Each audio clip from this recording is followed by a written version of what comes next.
Well, it has officially been 1 whole year since my craniocervical fusion and Chiari decompression surgery. My skull was fused down to C2 in my neck, and I also had a condition called Chiari malformation, where the bottom of my brain was sinking into my spinal canal, and so they took out a piece of the bottom of my skull. That was to release the pressure from the bottom of my brain or whatever. This is a really big surgery. It was a long recovery, and it was a hard thing to go through.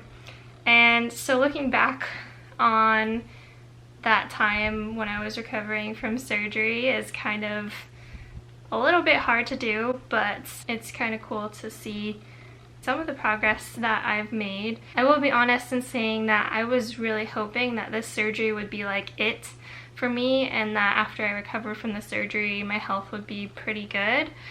We were really hoping that this craniocervical instability and Chiari was like most of the big pieces in my health picture and why I've been so sick, and unfortunately that wasn't the case. My overall level of function now versus before surgery really isn't any better. Now, that's not to say that the surgery didn't help at all, but it just didn't help to the degree that I was really hoping for. And remember that my story is just one. There are many out there. Some people have had much better outcomes than me. Some people have had much worse outcomes than me. It's different for everyone, but I do want to share my story if it can help anyone. Actually, one of the most common questions that I get is about craniocervical instability and how I was diagnosed and how much the surgery helped me and symptoms and all those things. And I do have a lot of videos to do with craniocervical instability and like my journey with it. I even have a vlog when I was in the hospital recovering from surgery. So I'll try to link all of the related videos below. I did a little question box on Instagram, and you guys asked a lot of good questions about my surgery and the recovery, and so I'm just gonna jump into that because I think that'll be a good way to just kind of go over my recovery process and how I'm doing now and how I feel about the surgery. So the most common question asked was, what symptoms has the surgery improved? Like I said before, unfortunately, there are a lot of symptoms that I was hoping that the surgery would help that it really didn't.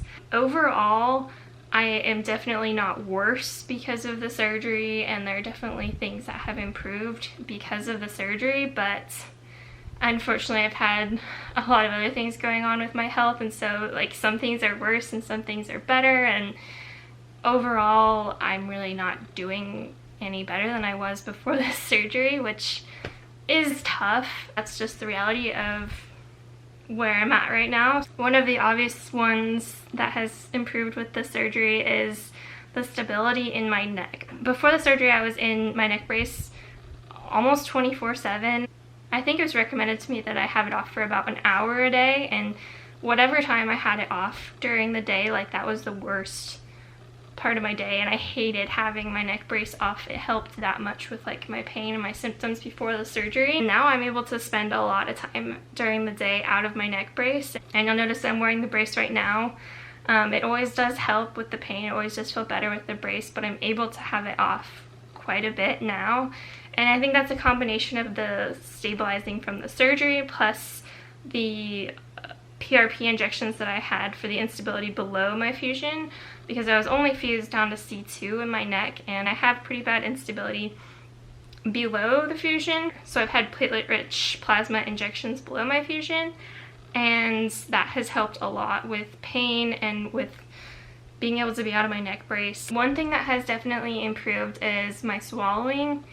Before the surgery, my swallowing was not great. It wasn't like the worst symptom I had or anything like that. After the surgery, my swallowing got significantly worse for several months before it got better. As time went on after the surgery, my swallowing got better and better. Overall, like with foods and things like that, my swallowing's pretty good for the most part.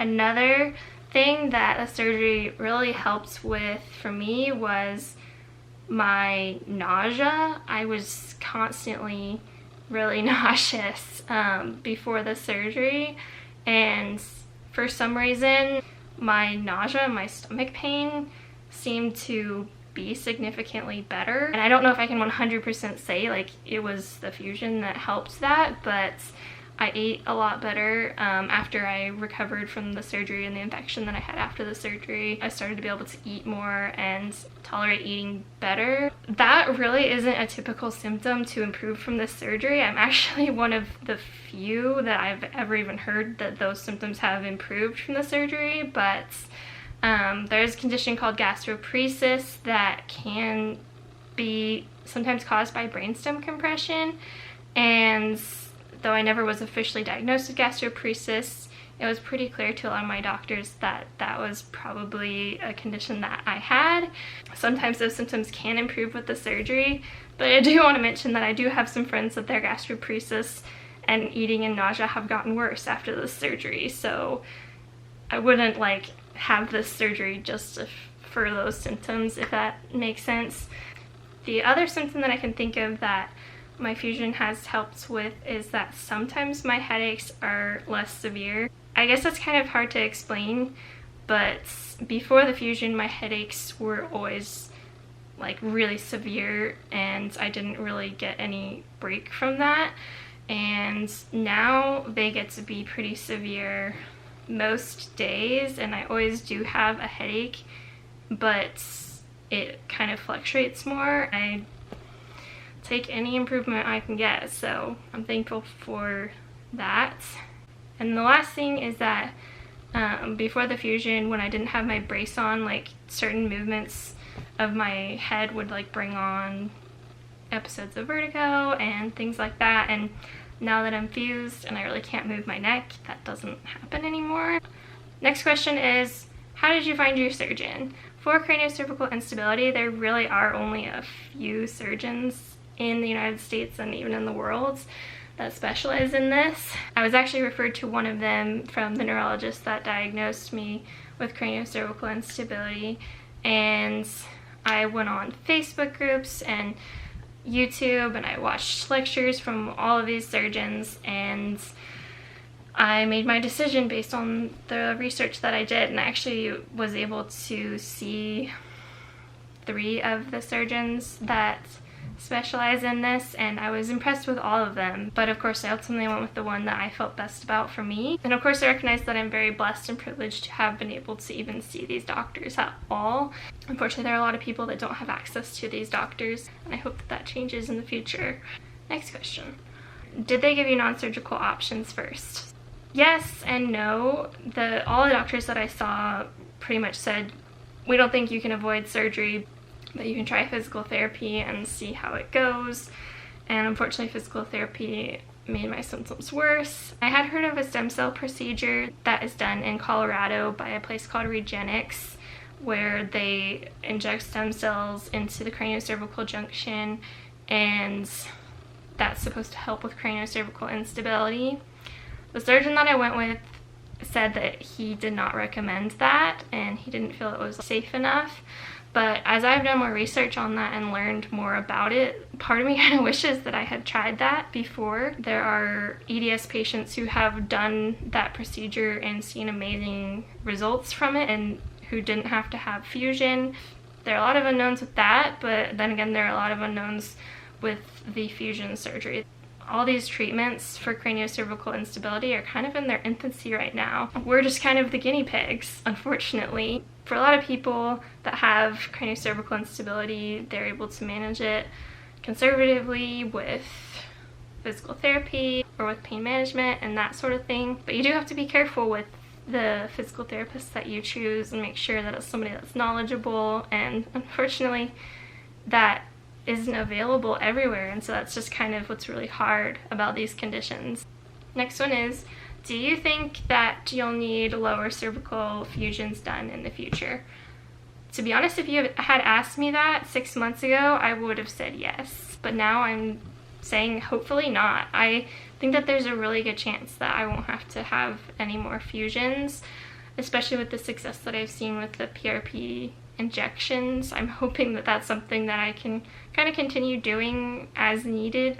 Before I had the PRP injections, my lower instability was really bothering me a lot, and I was in neck brace almost as much as I was before my surgery, and so I kind of thought that maybe I'd have to have more fusion surgeries in the future, and that was something that we knew was possible because my C3 to C5 is pretty bad.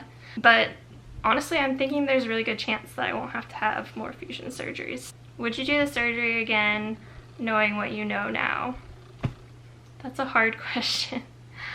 To be honest, there are some things that I think that I would try before going with the surgery if I had known what I know now before. And if you guys saw my video from a couple of weeks ago, you'll see that I was recently diagnosed with Lyme disease and Bartonella. If I had known that then, I think I would have tried treatment for that first before going with this surgery. And I have had friends who have, you know, EDS and Lyme and Bartonella who have still had to have this surgery after going through Lyme treatments. I know that I probably still would have had to have this surgery, but there's still that part of me that wonders, maybe I could have avoided it. And of course I'll never know the answer to that, but I wish that I had known and that I could have tried treatment for that first.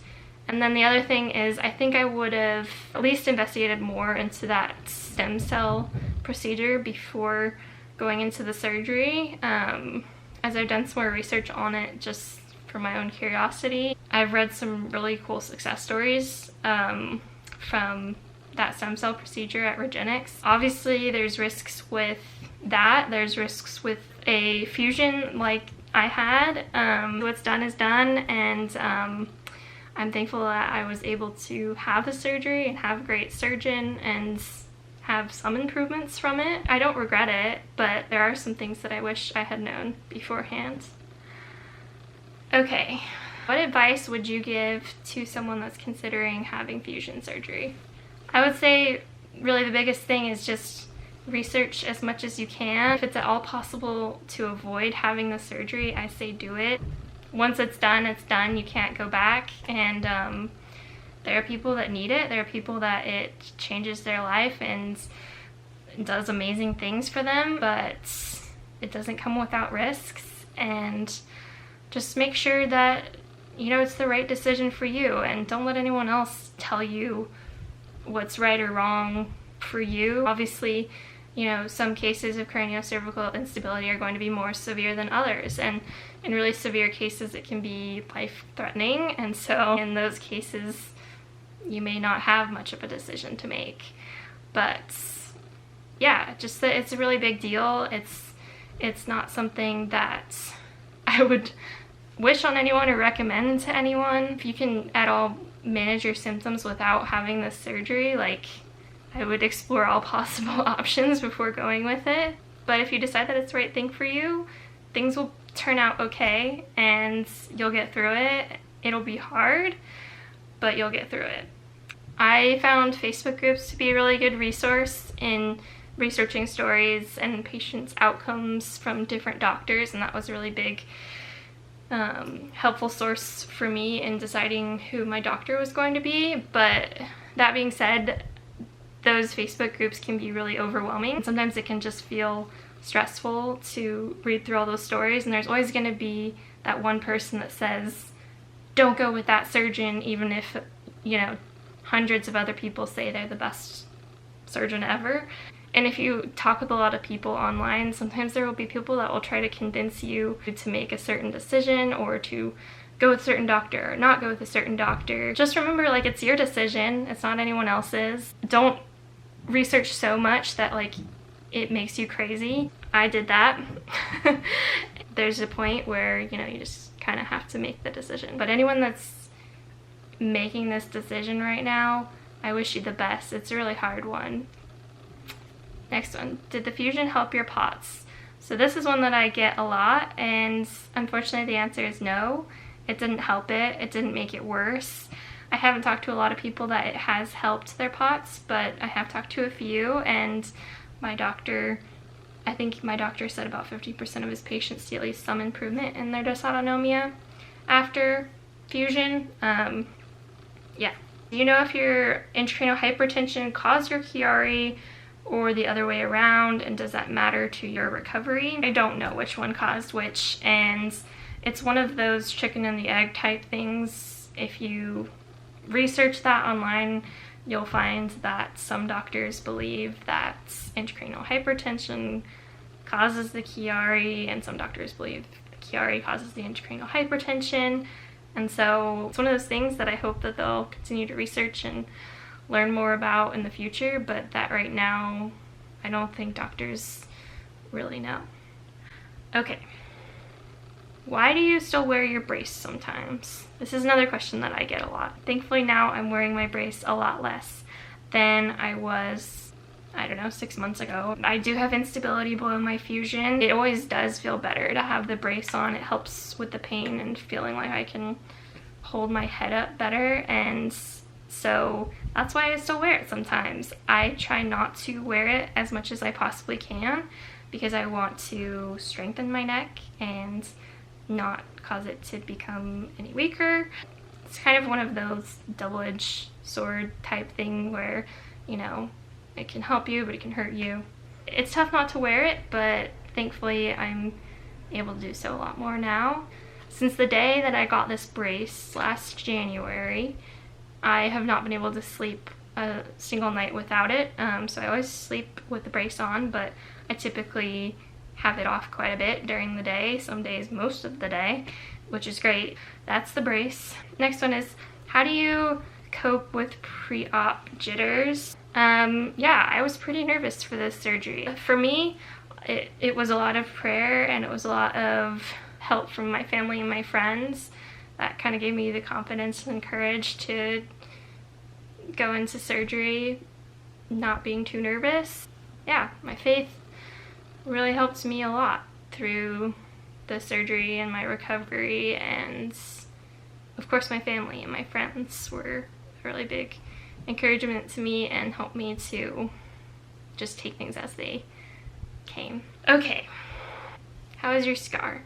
It's pretty good, actually. My surgeon is actually known for making EDS patients have beautiful looking scars. So I'll put a picture here that we took a couple days ago of how my scar looks now, so you guys can see it. Okay. Did your surgery affect your swallowing? I talked about that earlier, but yes, it did make my swallowing worse before it got better. I know that it's not uncommon for patients to have really tough swallowing issues after their surgery. Okay, what are the differences that you've seen from 1 year ago to now? It was really hard recovery, and after my surgery I was like terrified of taking my neck brace off, because they tell you not to move your head after the surgery at all, move your neck at all after the surgery. And I was really worried about, you know, when I had to take my neck brace off for something, even just for like a couple minutes, like if I would forget that I couldn't move my head, and like I would be nervous I'd accidentally like break my fusion. I had nightmares about like my fusion breaking, and I was just really nervous about doing something to hurt my fusion, and it's a big life change to not be able to turn your head at all. And that's something that I kind of look back on and say, yeah, I've come a long way. I can take my neck brace off just fine and not be nervous about it, not be nervous that my head's gonna fall off. There are a lot of ways that I've made progress since my surgery and during my recovery. Even though my health is not good right now, it's not where I'd like it to be, I'm thankful that I was able to have the surgery, and even though I didn't have quite the outcome that I was hoping for, sometimes it takes people years to see full improvements from the surgery. I would be lying if I don't wonder often what could have happened if I had tried something else, treating the Lyme Bartonella, or tried the stem cell procedure. But I can't go back now. If you're making this decision yourself, just be careful. Just know that like it's not anywhere near a cure. I just wish anybody on this journey all of the best. It's a tough one. I'm rooting for you. Well, this has gone on for longer than I had expected, but thank you so much for following along on my journey, and if you haven't already, be sure to click subscribe, and I look forward to seeing you guys next week. Bye!